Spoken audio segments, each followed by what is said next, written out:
joug que l'ennemi a placé dans sa vie. Il est important que chaque personne découvre le jour. Vous savez, tu peux tromper les gens, mais tu peux pas tromper Dieu et le diable. Alléluia. Alléluia. On ne peut pas jouer un rôle très longtemps. Tu vas, vous savez, dans les films, moi quand je regarde les films, je sais que c'est un film. Donc souvent quand on regarde le film, ma femme crie, oh c'est. Les gens sont en train de blaguer, c'est un film. Parce que quelqu'un peut tourner un film, et puis il va mourir dans le film, mais qui va manger l'argent qui va gagner là. Non, soyons sérieux. Le gars est là, il y a un crocodile qui arrive, et puis qui là-bas, qui le déchiquette. Et puis on montre là, il est déchiqueté, il est déchiré partout là-bas. Est-ce qu'on se fout là, il tourne le film, puis on mourir dedans? On va changer cette scène là. Alléluia. Quelqu'un me suit? Donc c'est ce qui se passe. On ne peut pas chercher un rôle que la personne joue. Vous savez, il y a un compétiteur qu'on appelle Agenagel. Ce monsieur-là, j'ai regardé une de ses scènes de décédé. Il vient encore? Il vient. Alors, écoutez-moi. Ce monsieur-là, j'ai regardé une de ses pièces. Mambo. Depuis ce jour-là, il m'énervait. Je n'ai pas compris que c'était un rôle de jouet. Donc quand je le vois à la télévision, je vois la scène. Il m'énerve. Il y avait un Mambo, et puis après ça, il y avait où il dit, il a accepté la femme, elle a couché. Il dit, l'enfant là, il me ressemblait, mais son nez est un peu trop gros. Donc ce jour-là, il est mauvais. Donc je ne comprenais pas que c'était un film. C'était un rôle qu'il jouait. Mais quand j'ai grandi, et que j'ai compris que c'était un rôle qu'il jouait, je me dis, c'est un rôle. Mais vous savez, des fois, le diable donne des rôles à jouer.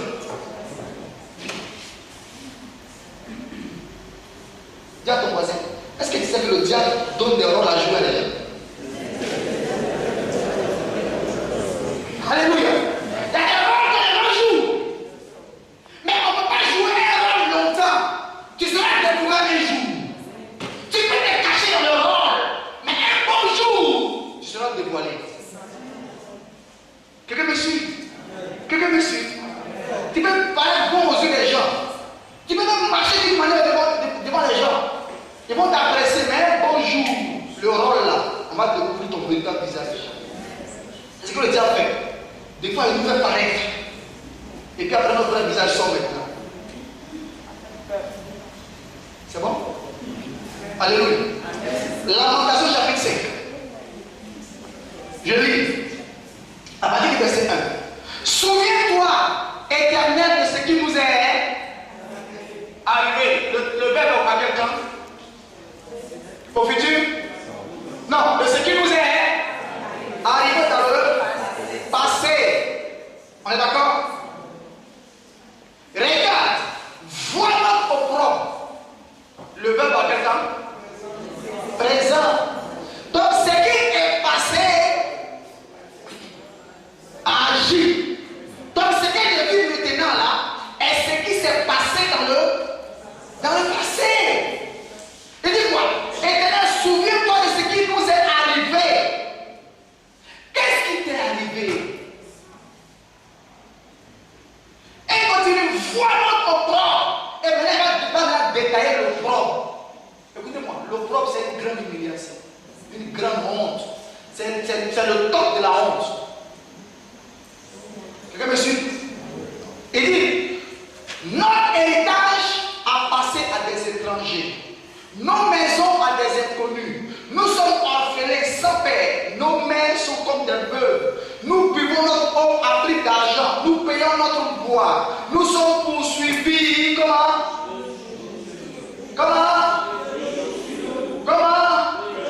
Nous sommes poursuivis le joug sur le cou. À quel moment le joug a été placé sur le cou? Regarde, à quel moment? On a défini le joug comme étant quoi?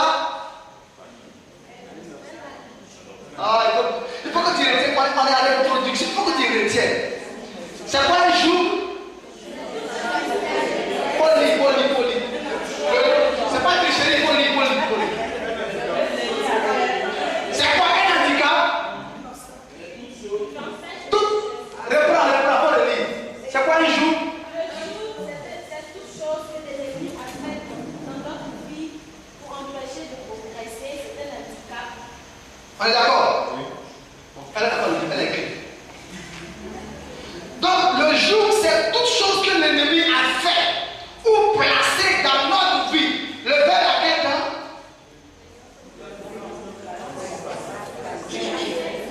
Je peux le lire s'il vous plaît. On parle en français, hein? Écoutez-moi. Un jour, c'est toute chose que l'ennemi a fait, passé ou placé. Par ici passé dans notre vie et qui vous handicape. C'est à quel temps? Présent. C'est-à-dire que ton handicap que tu vis maintenant a commencé dans le passé. Vous me suivez? La maladie que tu vis là a sa source dans le passé. La situation que tu vis a sa source dans le passé. L'échec que tu connais a sa source dans le passé. Les problèmes que tu connais maintenant ont leur source dans le passé. Donc il faut faire quoi? On doit remonter le temps. Il faut dire amen. Pendant ces 5 jours, on va remonter le temps de la vie de quelqu'un. Il y a un film que j'aime bien là, super beau. Les gens remontent dans le temps. Alléluia. Ils remontent dans le temps. On va remonter dans le temps. Il dit quoi? Nous sommes poursuivis le jour. C'est-à-dire le jour sur le coup. Voyez un peu. Regardez l'image du jour. Vous voyez les bœufs au village. Les bœufs, on va faire quoi? On met des bois à leur cou.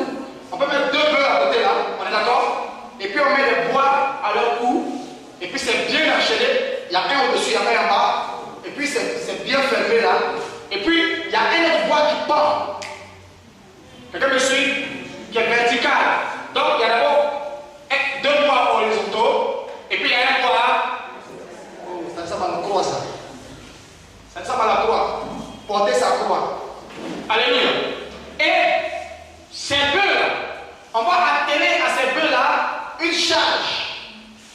Et si c'est pour aller cultiver, on va mettre des dents derrière, des fourchettes derrière, des fourches derrière, de sorte que quand les bœufs vont commencer à partir, ça va commencer à faire quoi? À labourer. Vous comprenez? Donc, voyez l'image du jour. Il dit quoi? Nous sommes poursuivis le jour sur le cou. Tu peux courir, mais tant que le jour est à ton cou, on va te rattraper. Tu peux parler de tu peux gérer, tu peux prier, mais tant que le jour est à ton cou, il va te rattraper. Quelqu'un me suit? Alléluia. Et c'est le jour qui t'handicape. Est-ce que un bœuf qui est libre, et alors 2 bœufs qui sont libres, et 2 bœufs qui sont attelés, entre ces 4 là, quels sont ceux qui vont le mieux courir? Ceux qui sont libres. Maintenant, regarde ton voisin, tu dis, est-ce que le retard que tu connais là, c'est pas dû au jour qu'on a placé là?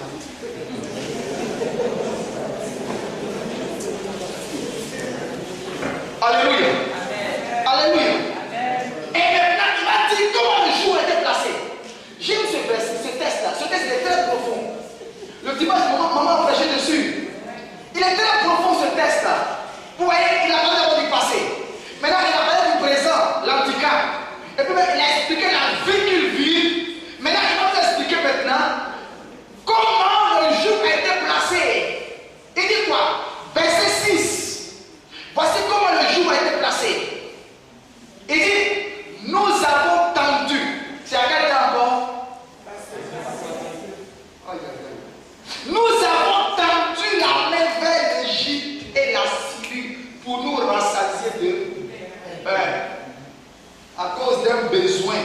devait satisfaire, on a placé un joug. Alléluia. Alléluia. Quel est le joug qui pèse sur toi? Est-ce que vous savez qu'il y a des jougs qui ne pèsent même pas? On ne sait même pas qu'il y a un joug sur toi. Voilà pourquoi Jésus va dire, venez à moi, vous tous qui êtes là, chargés et... Donc il y a des gens qui sont chargés mais qui ne sont pas fatigués. Et dans l'église, il y a beaucoup de personnes qui sont chargées mais qui ne sont pas fatiguées. Mais tant que tu n'es pas fatigué, Jésus n'entrera pas en action. Est-ce que quelqu'un peut casser le papier pour moi? Alléluia. Quelqu'un me suit? Il dit, venez savoir pour tout ce qui est chargé. Parce qu'il voit que tu es chargé. Dites-moi, un bœuf qui a un joug sur le comment? Chargé. Mais Jésus voit ta charge. Mais il veut te décharger. Mais pour te décharger, il faut que toi-même tu demandes. Et il y a beaucoup de chrétiens qui sont dans l'église aujourd'hui, qui sont chargés, mais qui ne demandent pas d'être déchargés. La délivrance est à 80% la responsabilité de la personne qui est chargée. Et puis à 20% de la personne qui décharge. Quand une femme a une cuvette d'eau sur la tête, je vais poser une question. Qui pousse le plus? Quand toi tu veux décharger cette femme, le poids là, c'est qui a plus de poids? C'est la femme. C'est sur sa tête. Donc elle va plus pousser. Ça dit quoi? C'est sur sa tête, c'est équilibré. Elle va s'abaisser un peu. Donc ça va laisser sur ses bras d'abord. Maintenant, toi qui lèves là, toi tu vas que le bout seulement. Je parle à quelqu'un ce soir. Ça dit que ta délivrance dépend de toi-même. Ta délivrance dépendra de toi-même. Si toi tu n'es pas fatigué, quand tu vas commencer à prier, tu vas t'amuser. Tu vas faire semblant de prier. Ça marche. C'est le pas on dit qu'il est pas aussi. Donc il fait quand même. Comme le pasteur me regarde là, il fait quand même. Et il faut dire, au nom de Jésus. C'est ne dit pas qu'il n'est pas dit. Au nom de Jésus. Ça c'est du bout des lèvres. Tu ne pas ça de ton cœur. On peut prier du bout des lèvres, on peut prier du fond du cœur. Mais c'est la prière qui vient du. On dit quoi? Si deux d'entre vous s'accordent, l'accord vient de deux personnes. Mais il dit quoi? Si tu crois dans ton cœur et si tu confesses de ta bouche, c'est ce que tu crois là. Quand tu confesses, il y a des résultats. Et pendant ces 5 jours, quand tu vas comprendre ce qu'on est en train de dire et tu vas commencer à proclamer, si ta bouche et ton cœur sont un, la délivrance sera authentique. Quelqu'un me suit? Laissez-moi finir la définition puis on va prier un peu. Alléluia. Alléluia. Donc, on dit quoi? La délivrance des fondements. 1. Les alliances. Maintenant, qu'est-ce qu'une alliance? On est en train de poser les bases. Une alliance, c'est quoi? Page 8. Une alliance est un contrat. Dis à ton voisin, il y a quel contrat entre toi et le diable pour que tu joues là de dans ta vie encore? Quand il y a un contrat entre toi et quelqu'un, il faut fuir. Il va prendre le contrat partout où tu passes. On est d'accord? Une alliance est un contrat, est un accord entre une entente, une union. Bon, alors étape par étape. Un contrat, ça veut dire qu'on s'est assis, on a discuté. On s'est mis d'accord et puis on a signé. Est-ce que vous savez qu'il y a des contrats que les gens signent? Toi, tu n'es pas là, mais tu es engagé. Il y a des crédits que le président peut aller prendre dans notre pays. Mais toi, tu vas assumer. Quelqu'un me suit? Oh. Il peut prendre un crédit pour venir faire des choses dans le pays, pour réaliser dans le pays. Mais quand il va venir réaliser, lui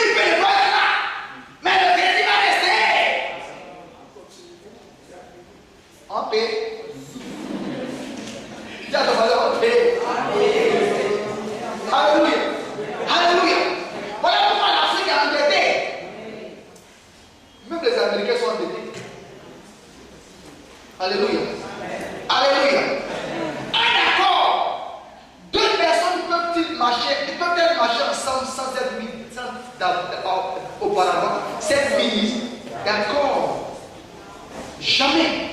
Donc si il y a cette situation dans ta vie, c'est qu'il y a eu accord quelque part pour que ça soit dans ta vie. Si ta famille connaît cette situation, c'est qu'il y a eu accord quelque part. Je vais poser une question. Est-ce que vous pensez que les déchets toxiques qui ont atterri sur le territoire ivoirien, il n'y a pas eu quelqu'un qui a signé un papier? Hein? Je vais poser une question. Répondez-moi. Quelqu'un a signé? Quelqu'un a pris la lettre quelque part?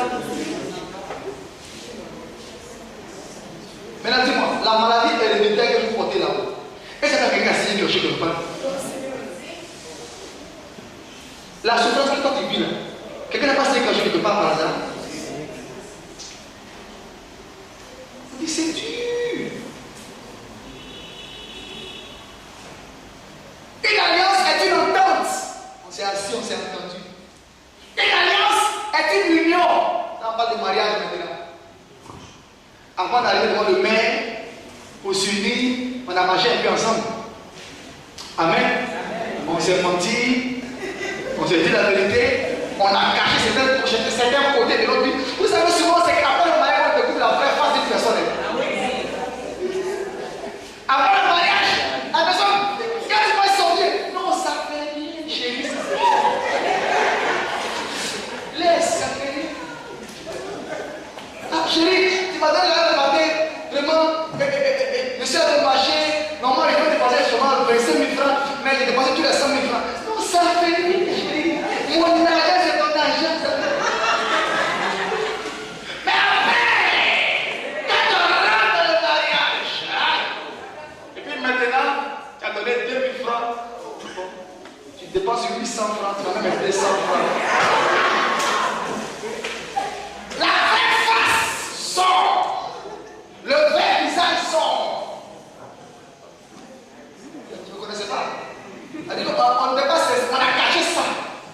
On n'a pas dit à l'autre. Maintenant il découvre. Le mariage est là. Allons-y, on marche dedans. Non, on se frotte le député, on marche. On marche. On marche. Et me rappelle à jamais, il y avait une dame qui venait d'arriver à l'église et puis elle était avec un monsieur. Et les deux voulaient s'unir. Mais la dame avait connu un problème de foyer, puis elle avait divorcé. Les deux devaient s'unir. Et puis le pasteur, l'apôtre, il dit, bon, pour vous là, je trouve que c'est trop rapide. Ce qu'on va faire, apportez-moi le test du sida.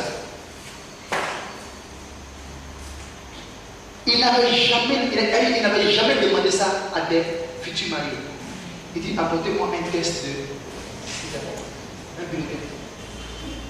Et puis, ils ont apporté un bulletin. Négatif. Ok, ils ont fait le mariage. Et puis après le mariage maintenant, ils savaient que le monsieur était séropositif. On découvre ça. Mais les deux sont allés voir un médecin. Et puis ils ont falsifié un document pour apporter à l'église. Si vous vous mettez d'accord pour falsifier les choses entre vous, mais un bon jour ça va sortir, mais assumez. On dit bon, assumez. On part pour nous divorce dans ça. Le monsieur, la femme, elle a commencé à pleurer. On dit mais non, on t'avait demandé de faire tel et tu les mets. Donc ça t'a aveuglé. Alléluia. C'est pour ça que si quelqu'un doit se marier, il est important que vous soyez sincère.